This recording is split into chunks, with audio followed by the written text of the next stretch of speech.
Welcome. My name is Katie Evans, and I'm Chief Technology Editor for Internet Retailer, and I'll be moderating today's webinar. The evidence is overwhelming.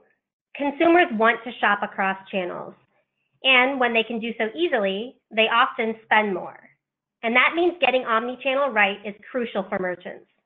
For retailers that want to grow sales and compete in the increasingly competitive retail industry, omnichannel simply cannot be ignored. This webinar today will provide insights into several omnichannel moves and investments by leading retailers and their results, and also dig into what shoppers really want when it comes to omnichannel. Our special guests today are John Kennelly, General Manager at Beta, a forward-thinking omnichannel retailer, and Deanna Kaufman, Solutions Manager at FedEx. You can ask questions at any time, and we'll take them after the presentations. And in the next day or two, everyone on the call will get an email with instructions on how you can obtain the slides you'll see today, as well as a link to the presentation you can share with your colleagues.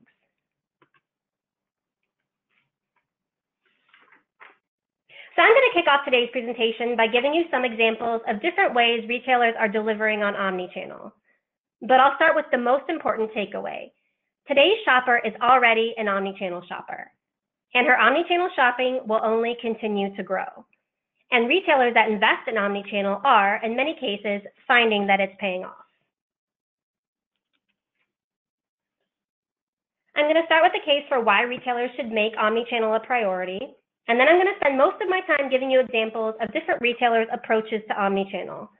And I'll finish with results of our survey of 1,110 consumers regarding the omnichannel features they use and enjoy the most, and perhaps more importantly, the features they plan to use more of in the future. So consumers today want to channel surf. They want to buy an item online and return it in a store with ease. They want to view local store inventory online. They want to shop and gather information how, when, and where they want, and with ease. And it's a tall order. And it takes time, a well-thought-out game plan, and often cold, hard cash to do omnichannel retail well. Perhaps that's why so many retailers aren't meeting consumers' expectations when it comes to omnichannel. In fact, less than half, just 46%, somewhat to strongly agreed with the statement. Store-based retailers offered experiences that were consistent across shopping channels.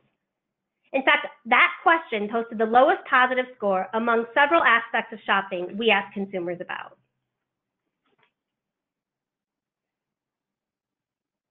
But as you can see here, oftentimes the investment in omnichannel is worth it. Consumers who engage in more than one channel spend 2.7 times more at Ulta Beauty than at store-only shoppers. And shoppers who shop at Fabletics.com and in its store spend roughly 3 times more than those who shop only the retailer's website. Kohl's, meanwhile, recently reported double-digit digital growth during the holiday season and attributed much of that growth to its omnichannel investments. Okay, so how do retailers execute on omnichannel? As I'll explain, there's many ways they do, including offering web-based services in stores, driving web shoppers to stores where they may spend more, and leveraging technology, and much more. So the first tip I'm going to go over is to follow the leaders and watch what they do and emulate them when you can, when it makes sense. For example, Walmart in December launched a program that enables shoppers in Walmart stores to place orders on Walmart.com with the help of store associates. Its mobile app now provides a store map for each store. Shoppers can search for a product in the app, and the map will show the item's precise location in the store. Walmart also last year announced plans to put FedEx office locations in 500 Walmart stores over the next 2 years. The deal offers customers packing, printing, and shipping services at the locations, and customers can also have online orders from any retailer that are being delivered by FedEx held at Walmart stores for up to 5 days. The program aims to drive shoppers into Walmart stores by offering convenient services. And once in a store, they obviously just might make a purchase. In April, it also announced it was adding more of its pickup stop towers to 700 stores. The towers allow shoppers to retrieve online orders in stores via their smartphones without the aid of a store associate. And it offers a pickup discount program that provides cheaper prices on select items when a consumer buys online and picks up in a store. Walmart also holds the pickup items in the store for a full week.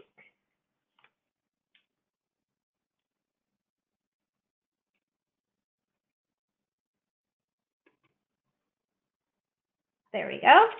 So as you can see here, not all retail chains are like Walmart. They're not all offering such robust omni-channel services.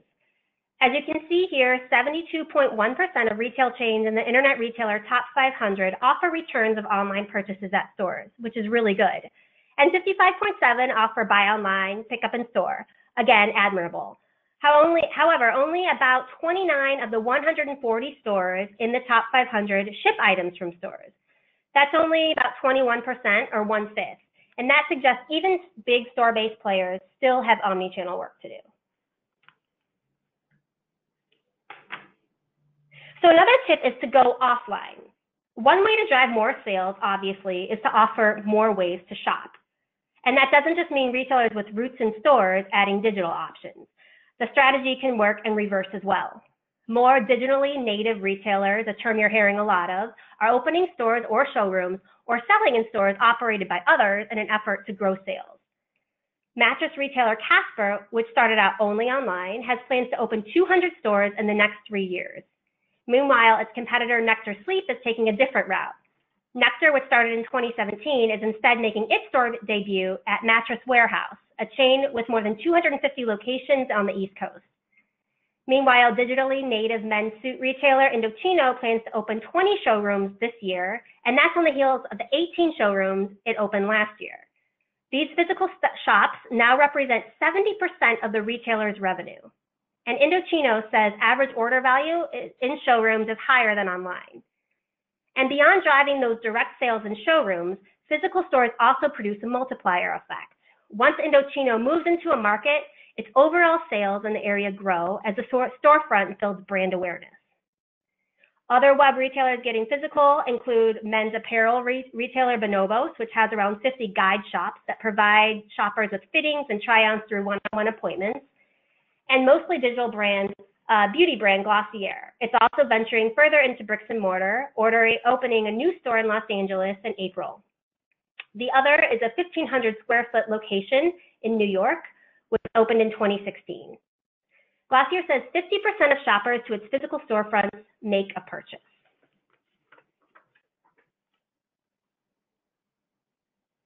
And consumer survey data validates the wisdom of a retailer branching out into bricks and mortar after gaining traction online. In a survey of more than 1,000 online shoppers, consumers said they gain peace of mind when shopping with new retailers if they can see the items in person.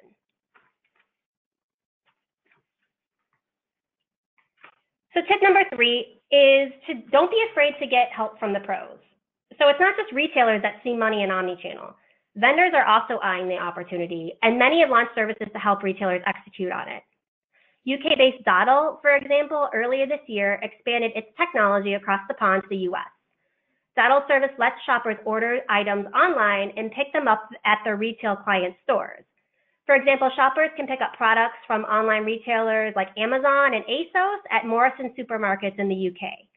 And shoppers can also return items to the same locations using a self-service return kiosk. 58% of consumers collecting or returning a package at one of Dottle's partner retail locations have made an in-store purchase. And a recent survey of more than 2,000 shoppers conducted by Dottle found that 30% of consumers find making returns inconvenient. Additionally, 56% said e-commerce retailers offer better delivery and returns experience than traditional bricks and mortar retailers.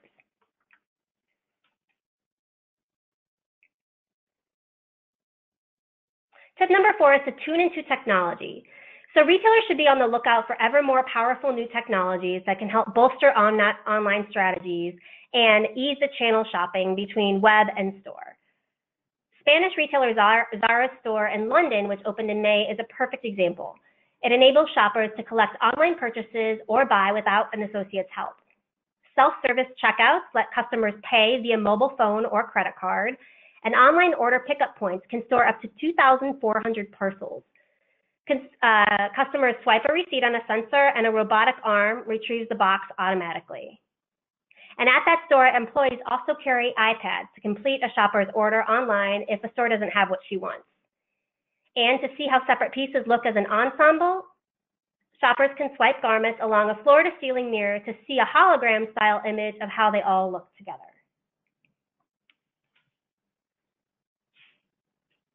But it's also important to remember to track your progress if you're investing in omnichannel.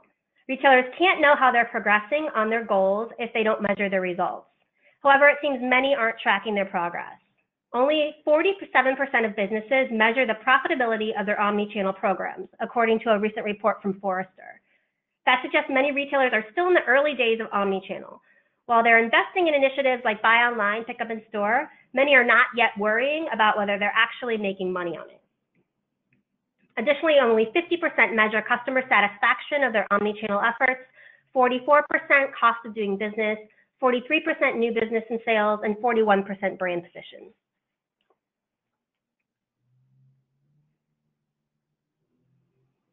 Meanwhile, some retailers that are measuring results are finding solid returns on their investments.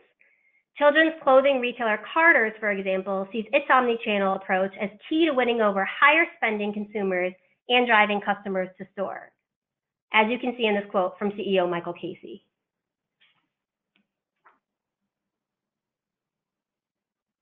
And Home Depot, meanwhile, says 46% of US online orders are picked up in a Home Depot store. And 10% of online orders actually originate in the store as consumers and associates interact together for a web purchase. And it says the vast majority of online orders that are returned to stores. Home Depot logs about 2 billion visits to its site annually, but many shoppers use the site for store information, as you can see here in this quote from a Home Depot executive.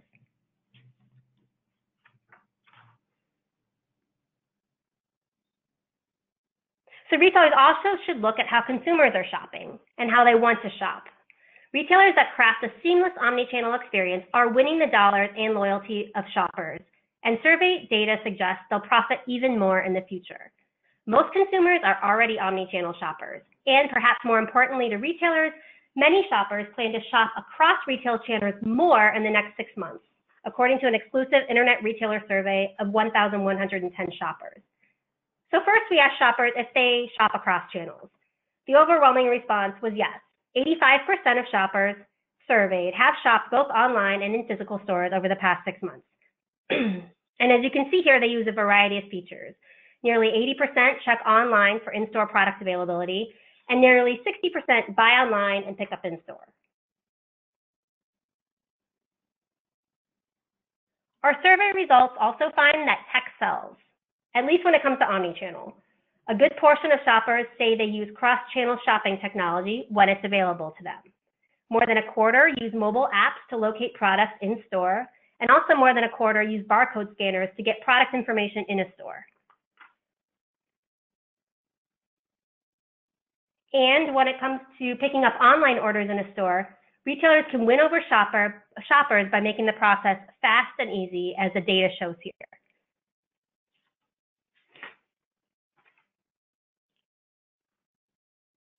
What's more, shoppers plan to use several omnichannel technologies more frequently in the next 6 months.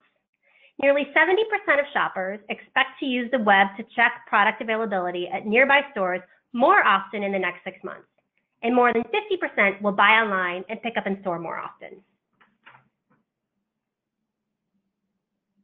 So the takeaway is that omnichannel is a new normal and will only become more common in the years ahead. So much so that perhaps a couple years from now, the term omnichannel shopping will be obsolete, only to be replaced with simply shopping. If retailers haven't developed a specific omnichannel plan, now is the time to do so. And now I'd like to introduce John Kennelly, General Manager at retailer Beta, who will be discussing his company's unique approach to omnichannel with me. Welcome, John. Thanks for joining us. Thanks, Katie.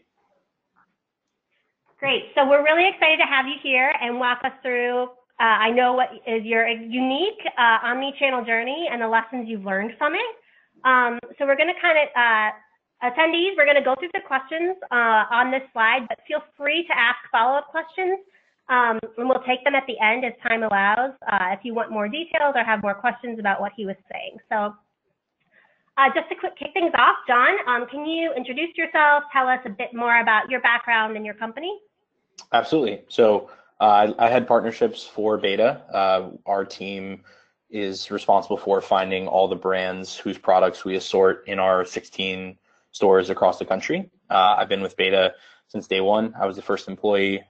We launched our first store out here on the West Coast in Palo Alto, California in December of 2015. And last week we opened our 16th store at Hudson Yards in Manhattan.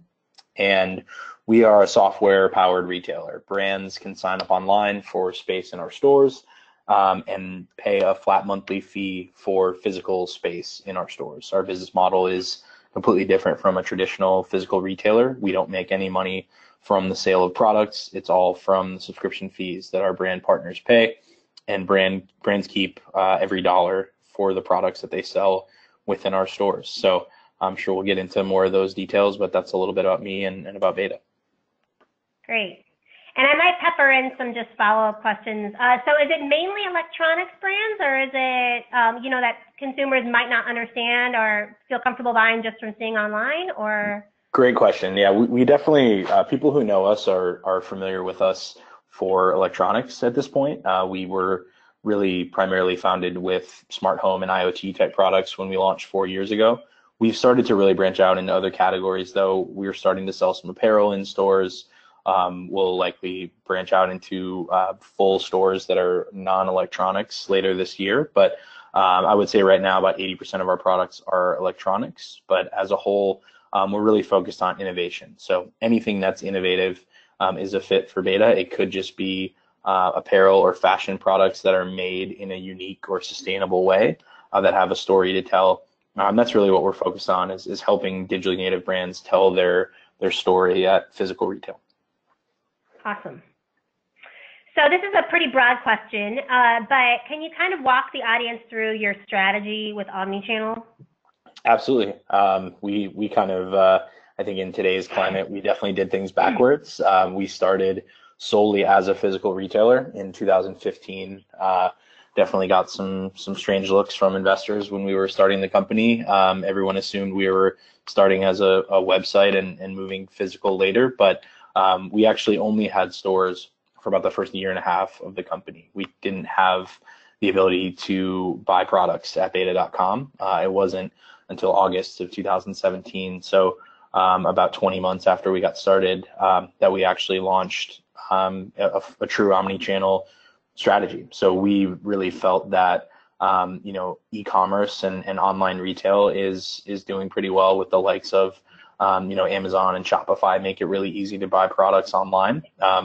And we felt like physical retail needed the innovation. So we wanted to focus our time and effort there. And we brought in much later in the game. So it's been less than 2 years that we've actually had a website selling products. And it's primarily a conduit for our stores. A lot of our transactions at least happen with someone standing in the store. For some reason or another, they want the product shipped to them as opposed to taking it home. And so, like I said, we kind of did things a bit backwards, but that's been kind of our omni-channel journey to date. Cool, great. So let's talk about, I said, omni-channel isn't easy, but it can pay off. So what are some of the hurdles and challenges that you encountered along the way with omni-channel? Maybe when you first, decided to go into e-commerce or melding, the brand with the brands with the online experience. Can you talk about, some challenges along the way? Sure. I think generally trying to optimize our physical footprint to incorporate, e-commerce. So one of your earlier slides talked about retailers that actually ship directly from stores. That was something that took us some time to really refine that process, but I think now has become one of our greatest strengths. I mentioned we have 16 stores around the U.S. All but 1 or 2 of them we do ship directly from the store. And so I think that allows us to be really competitive in terms of getting, especially, around times like the holidays, once it gets close to, Christmas time, it can often be the case that you're going to be able to buy a product from Beta and it's going to get to you quicker than any other retailer because we may have a store nearby and be able to get you that product. So I would say it took us some time to kind of nail that down, but honestly, it's become a strength for us to actually leverage that network of stores, to get those products in customers' hands quickly. Cool. So over the years, what are some things you've done right with omnichannel, or aspects of your strategy that you're particularly proud of, or that are especially working? Any examples? I would say, I mean, this is a pretty broad example, but I think it's it's the most important for us is that we were really built for omnichannel. What I mean by that is, I alluded to our business model being essentially agnostic to where a customer makes a purchase. We take zero commission or cut of sales from products that are sold in our stores. Brands keep 100% of that revenue. And so as a result, if somebody walks into a beta store, discovers a product they've never seen before, and pulls up their phone and purchases it on Amazon, that's okay with us. We're really trying to lift up and influence the business of our brand partners as a whole. We're not at all tied to purchases happening in store, which obviously we're seeing a big shift in the world of retailer. Big box retailers are scrambling to figure out how to combat this omni-channel shift. We've been ready for that from day one. So I think that's the biggest thing we've done right is we built our business model to be immune to people showrooming us or shopping online. We were really built for it. Okay. Can you talk about some payoffs of your company's investments so far? Any metrics or data you can share about how omnichannel is going now that you have an e-commerce site? Sure, absolutely. I would say the obvious one is just increased revenue for our brands. So obviously by making it easier for customers to purchase products from Beta, we're increasing the overall value that brands are gaining from a partnership with Beta. We are making it really simple. If you see something you love in a Beta store, to simply check out on the Beta website and have it shipped to you. I think although that's not revenue that's directly going to Beta, it's going directly to our brands. Overall, it's just increasing the value proposition of Beta and what we offer by having that additional channel available to brands. I think our business model also actually, oddly enough, allows brands to sort of game the system. We encourage brands to drive as much traffic as possible to Beta, knowing that we don't take a cut of sales. They can actually really leverage our infrastructure to handle a great deal of their transactions. So I think just in general, providing that additional channel of e-commerce has really increased the overall value prop for brands. And then I think additionally, just the customer experience is much smoother now than before we had e-commerce. So it's a lot easier if you're a customer of Beta to get your hands on those products quickly and easily. Awesome. And did you mention how many brands you're working with now, or is that something you reveal? Can you repeat that? Sorry. How many brands are you working with, or is that something that you disclose? Absolutely. Yeah, we have about 150 brand partners at the moment. Okay. So let's talk about down the line. I know when we had a brief conversation earlier, you have some interesting omnichannel plans for the future. What are your projects that are in the pipeline? Anything interesting? Absolutely. I think the most interesting is in January, we acquired a software company called Brickwork, and Brickwork's product specializes in helping retailers bridge the gap between the digital and physical world. So they work with the likes of Nike, Bonobos, and Saks Fifth Avenue, several other retailers to optimize a retailer's online presence to increase traffic to stores, increase qualified traffic. So a lot of what Brickwork does is very much in line, Katie, with some of the slides that you had shared previously about increased order value in store and things like that. So I think that's the biggest plan we have is just to really build out that software and continue to partner with retailers on helping them optimize their omni-channel strategy with this technology. Great. So I'm sure that most attendees are looking for tips or advice on omni-channel in general, on how to conquer it. What do you offer retailers as far as advice, lessons learned, or tips for omni-channel? Absolutely. I think you kind of stole my thunder in one of your slides about going into the physical world. But I mean, obviously, given Beta's history, I'm a little bit biased, but I think that is even outside of Beta stores, talking to brands that we work with that have their own stores, I think just having that physical connection. Although brands seem to think it's very easy to spin up a website and solely sell online, I think there's a very real ceiling on what can be achieved solely in the digital world. I think there needs to be an investment, whether it's partnering with an existing retailer to get yourself a physical footprint, whatever it might be. Give customers a chance to touch and feel your product. It just creates a much more powerful relationship between brand and consumer. I think that's the biggest piece of advice I can give is really invest in the physical world. The halo effect in the digital world is going to be pretty significant.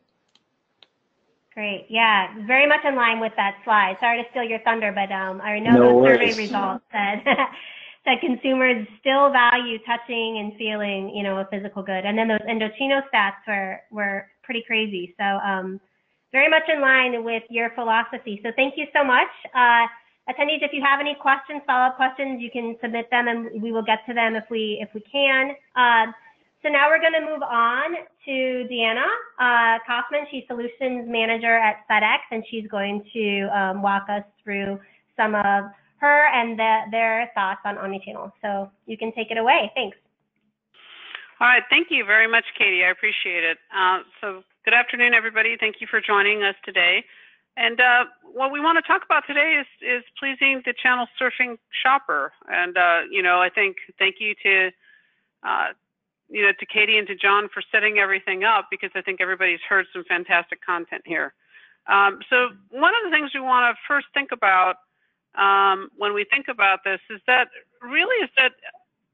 the shopping journey integrates all channels anymore. As Katie and John have mentioned multiple times, and I love John's last point about the halo effect that online can gain from being in store, but shoppers are really going between channels constantly as part of their shopping journey.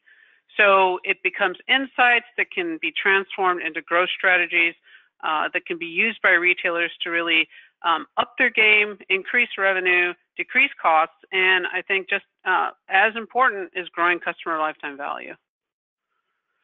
So what we find, and I think that the numbers bear this out, certainly from the studies that Internet Retailer does and publishes that many of you have the opportunity to read, is that high growth companies really embrace that omni-channel strategy. And so really, what is the difference between omni-channel and multi-channel?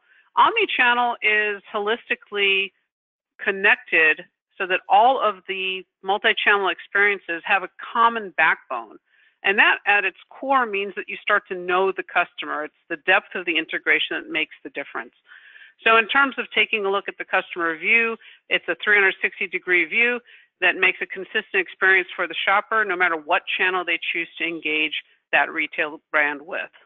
So it's very comprehensive and encompasses a lot more.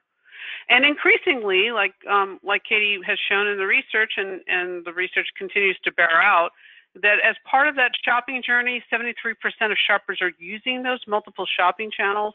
A great statistic is 78% check inventory before going. For those retail brands on the phone who are thinking about making your own omni-channel journey or are someplace in that cycle of building out your omni-channel roadmap, one of the first steps that we always recommend when we come in, we help retail brands with their strategy is we always say, unveil the inventory first. If you don't know where it is, you can't make leverage of it, right? And it's borne out from the shopper side is that they say that 78% of the time they want to know that inventory is in store before they go in and see you. 82% of shoppers check phones in store pre-purchase, and really what they're doing is they're typically researching. They might be showrooming. They could be doing the opposite in terms of web rooming. They may be doing comparisons. But at the end of the day, even though it's something that I know retailers maybe instinctively kind of want to step back from and they don't really care for it, the bottom line is that smartphones are ubiquitous and shoppers are using them as part of that discovery journey and engaging with your brand. So it's something that has to be embraced and leveraged because the shoppers are going to use that. And lastly is more than half of shoppers expect to buy online and pick up in store, and their expectations are very high. Other studies have shown that those shoppers expect those buy online, pick up in store orders to be available really rapidly. So it's something in terms of your overall journey and strategy that is not only about unveiling inventory, but thinking about within the store how you would do order orchestration and make that order available for your shopper. So kind of building on this idea of consumers want access to all products across all channels, here are some things to think about. So they want their products, and they will truly keep on searching until they find a retailer who can deliver what they want. One thing to remember is that shoppers still make purchase decisions based on, is it the product I want at the price I want? And then they begin to consider other types of items about the logistics of that order, such as can I get it for free shipping and how quickly can I get it? But at the end of the day, the shopper still starts first with, is it the product I want and at the price I want, delivered how I want? So they're making different types of calculations as they're purchasing, and they're going to keep going until they find somebody who's going to satisfy that need. And when you give them an omnichannel experience, they typically come back and they recommend you to family and friends, which is really important because studies show that 41% of shoppers look to their family and friends for recommendations, right? So we tend to think of all those big brand influencers, but as a matter of fact, almost all time is spent with micro-influencers, and that strategy of having a good recommendation using social media and micro-influencers who are influencing family and friends to buy with you can be just as important a part of your retail strategy.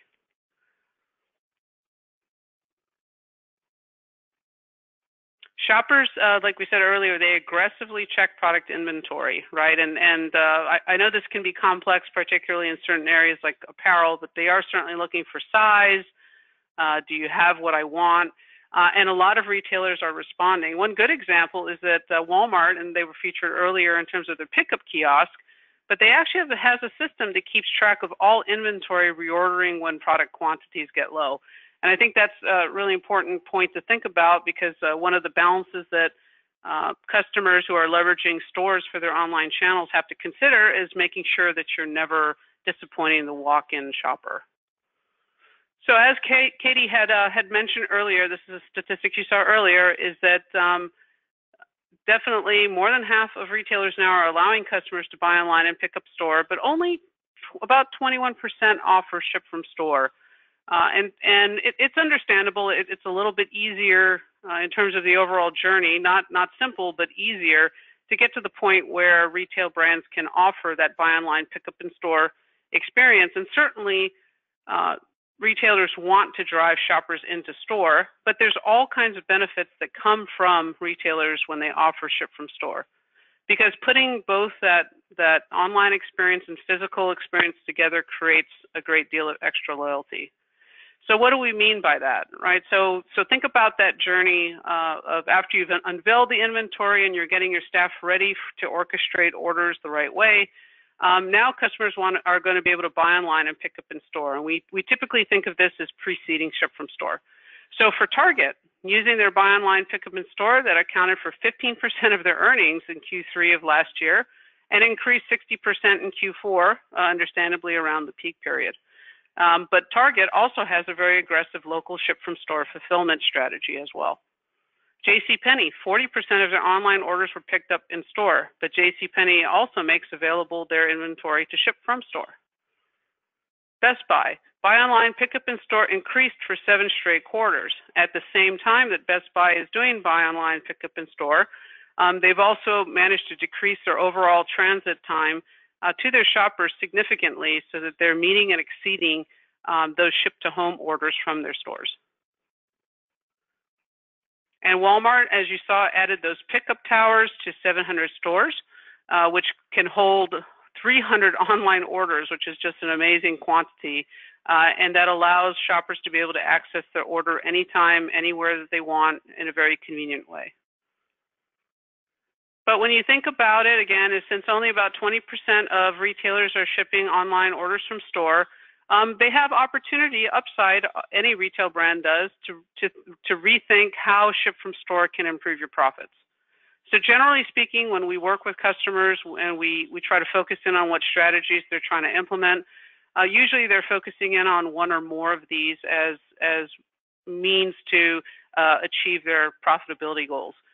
They may be able to increase revenue by capturing perishable demand, right? Stock out from one store into another or from a fulfillment center. Increase surprise and delight by getting something to somebody quicker. Improving overall conversion, so increasing that entire revenue base. Or on the opposite side, which to me, I love these, improving cost structures and optimizing inventory, because any dollars that you take out in terms of cost, that's straight profit to the bottom line. So improving cost structures could be getting closer to the customer and reducing transit zones, or optimizing inventory, particularly before a retail brand has to discount. And so what we find is that in 2019 and beyond, from the Retail Touchpoints exclusive survey, that retailers need to keep their focus on the customer, but that means aligning all departments, technology, the store, and every other touch point so that it's in a seamless, connected way for the shopper journey. So it's very much like the earlier graphic we showed about that entire 360-degree departmental view and system view of what the shopper wants and fulfilling those needs. So FedEx is here to help you with find your best omni-channel solution. Some of the things we might ask or engage with you is to understand your objectives and what you want to accomplish, what you're selling, and to whom, by asking you the traditional what, where, when, how, and why questions about who does it impact, how are we going to accomplish this, including technology, what does your structure look like in terms of what you're shipping to where and when, and what your promise is to your customer, because we can certainly give you many different options and give you a complete solution to surprise and delight your customers and build that customer lifetime value. Thank you very much for listening. We appreciate your time. Thank you. Awesome, good stuff. Thank you to both of you, actually, Deanna and John. Some really good points, some good statistics and tips and advice. So now we do have some time for questions. I'm going to go through some of the ones that have come in while we've been speaking. Okay, so this first one is for Deanna. What innovations does FedEx have that help retailers with their ship from store strategy? Can you walk through? I know a slide kind of highlighted them, but can you talk about that a little bit more? Yeah, thanks, Katie. I think the one thing I would probably highlight, and many of the brands on the phone may have seen this, quite a few headlines actually right at the beginning of the year. FedEx has recently introduced a service that we've brought to market called FedEx Extra Hours. And it's an e-commerce focused solution that is designed to help support specifically ship from store strategies. So all of our parcel solutions can pick up at a store. We've been able to do that for a number of years. But one of the differentiating features about Extra Hours is what it does for the retailer is it gives you more time to fulfill in store. So essentially, using our network, we are able to pick up later from that store and deliver orders within that same metropolitan area for delivery the next day. So typically that gives retailers who are shipping from store another 3 to 5 hours to pick, pack, and tender the shipments to us. For any of their customers who are in the local metropolitan area, roughly in a 30-mile radius from the airport operations ramp. So that really increases that surprise and delight factor and helps build customer lifetime value. Great. Good stuff. I'm just looking at these questions. Okay, here's another one that we have. It's this attendee says shoppers are increasingly demanding. So what areas in particular do retailers need to pay attention to for shoppers to be satisfied? Deanna, is that question is for you. Do you want to weigh in on that a bit? Oh, sure. Wow, a lot of questions today.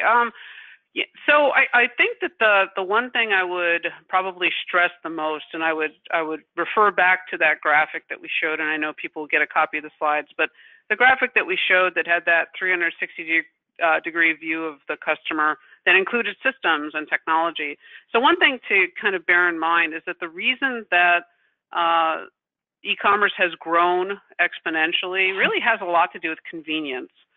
But what I would suggest to you is that convenience for the shopper is only as good as it doesn't become problematic for the shopper, right? So what do I mean by that? Is that the other side of the coin of convenience is control. So if shoppers aren't getting appropriate information and visibility about the shipment, aren't seeing actionable statuses like out for delivery, which global consumer surveys will show that 86% of shoppers say that that's the most important status, which is often one that brands don't provide, and that there's not alternatives that that shoppers can take, such as redirecting something to hold, which we can do at FedEx office or Walgreens, so that they have someplace secure in case they can't be at home to receive a residential shipment, really gives them that additional attention so that they can be satisfied, and what seemed to be convenient doesn't become difficult or challenging, because when something becomes difficult or challenging, it leaves a lasting negative brand impression on the shopper. That's really interesting what you said about retailers not notifying shoppers when something's out for delivery, because as a serial online shopper, that's like my favorite thing to see. Yeah, it is, and yeah, interestingly, brands don't do it a lot. Yeah. Yeah. So, interesting. So this question is for John. John, this attendee asks, how do you train your store associates to embody the omni-channel shopper mindset to ensure that they are channel agnostic? Now, I know you have a different kind of approach, but can you talk a little bit about that? Absolutely. So there's a couple different ways that we do this. So we have kind of we call it the beta way, but really our staff are instructed to focus on discovery and education. So really learning about the customer. What do they like to do? What types of products do they already own? Have they been to a beta store before? That's usually a common question that we ask. And then really, it starts with telling them, what the heck this interesting looking store they're standing in is, and then educating them about the products that they see.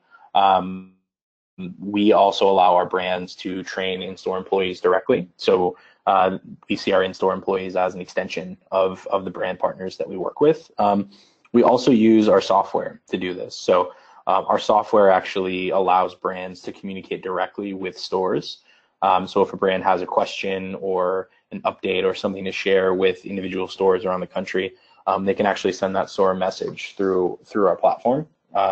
So it allows stores to have a really direct connection to our brands. And so I think, kind of putting that all together, it really allows our associates to focus on education and really making sure a customer walks out with more knowledge than they came in with, and really, not pushing a sale, but just letting a customer know where they can buy the product, whether that's in the store, at beta.com, or anywhere else.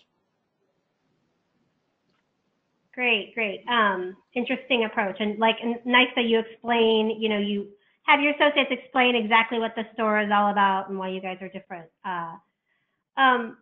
So this is another question that came in, and this is for Deanna. At what point would a retailer consider using a store for fulfillment in their omni-channel strategy? Can you talk about that? Yeah, no, that's a good one, and I think I mentioned this throughout the prepared remarks, but generally speaking, you see it after buy online, pick up in store.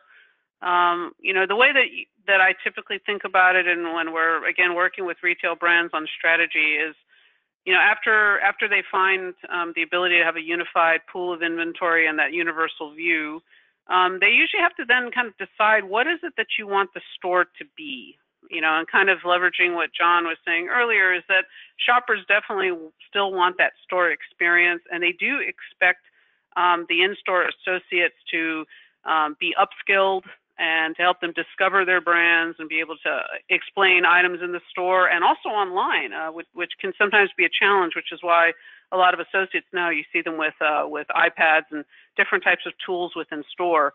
But when you think about that journey and shoppers start to think, or retailers start to think about where they're going to use the store, usually the next step is the buy online pickup store, and that makes sense because feet in the street, feet in the store is the absolute outcome that retailers want, because it represents more sales typically to have somebody come into store.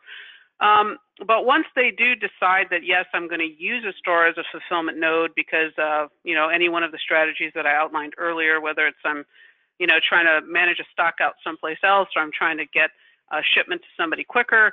Once they decide that they're going to do the store, they've already gone through, if they've already followed the path of becoming a buy online, pick up in store operation, they've already gone through the harder parts of orchestration, right? That how do we get the order? How do we find the order? How do we fold it or merchandise it and prepare it for somebody to pick up? And so the next two skills in terms of upskilling then have to come with picking, packing, getting a ship label, and tendering. So there's kind of a natural progression. You even find that some retailers, when they think about that whole universe, sometimes if they have a robust fulfillment center network, they might even do what we call site to store as a predecessor to even buy online, pick up in store, and fulfill those orders, but have it sent to the store for pickup so that they're driving feet to the store. So there's all kinds of ways to leverage the store as a delivery node that can provide experiences and can function as a way to ship and get closer to the customer. Great. Great. We have one more here that we'll have time for, and this last one is also for Deanna. This one says, can you clarify depth of integration when it comes to omnichannel and multi-channel? How can a retailer get a truly deep integration? Ooh, an IT question. Okay. Oh, fun. So that's a good one. And maybe some brands who might be listening today have heard of the term unified commerce. So the idea of unified commerce is, again, referring back to that that graphic that we put up about that 360-degree system and functional view and interaction with the shopper. Is a unified commerce platform is kind of that deep IT layer that provides the connectivity between all of the different systems, right? So it's very common, and a lot of brands see this today, is that they have maybe customer relationship management data in one part of their systems. They may have a customer service view that's disconnected from that, and they may have other pools of information like about order fulfillment, what somebody's ordered, or have they use their loyalty card when they come into the store, or their loyalty number on their phone. And what a unified commerce platform does is it provides that deep integration so that everything is talking together. And once you have that deep integration, you get to that next step, which is that now you can be very personalized in interactions for the shopper. You can make recommendations just in time. You can give them the more personalized experiences, and you can really grow that customer lifetime value because they become more delighted with the brand. So, for those of you who are exploring what does that look like and what my IT strategy is, certainly looking at that deeper unified commerce integration would be well worth the investment of time and money. Great. Well, I think all three of us have made the case for investing in omnichannel and outlined at least some tips, hopefully, that attendees can take back to their colleagues and their managers and executive teams. So thank you, everyone, so much for your time today. You will receive a copy or an email with instructions on how you can get the slides you saw today and a recording. And please do take our quick post-webinar survey. It'll help us inform us of the topics you want to hear about the most and give us feedback about today's presentation. Thank you, everyone, so much. And that is the end of our webinar for today. Thanks.